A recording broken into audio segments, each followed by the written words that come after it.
Previous ইয়ারে হয়ে থাকে এক্সাম এসএসসি জিডি 2024-এ আসা মিক্স অ্যান্ড অ্যালিগেশনে খুবই একটা ইম্পর্টেন্ট কোশ্চেন বলা হয়েছে যে 15% লাভযুক্ত একটি চিনির মিশ্রণের সাথে 40% লাভযুক্ত অপর একটি মিশ্রণ কি অনুপাতে মেশালে মোট মিশ্রণের ওপর আমাদের 30% লাভ হবে।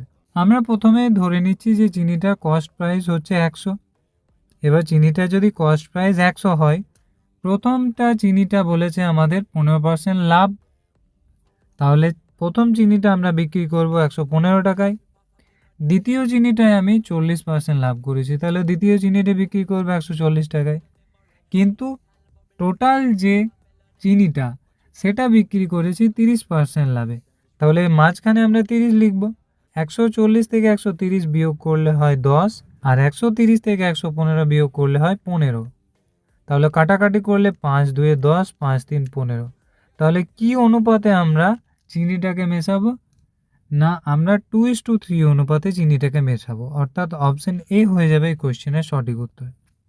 আশা করি কোশ্চেনটা বুঝতে পেরেছো। যদি এই কোশ্চেনটা বুঝতে পেরেছো তাহলে সেম একই কোশ্চেন যে এসএসসি সিজিএল 2022-এ এসেছে মিক্স অ্যান্ড অ্যালিগেশনেরই কোশ্চেন এবং সেম কনসেপ্ট যুক্ত কোশ্চেন, এর উত্তর কমেন্টে দেওয়ার চেষ্টা করো।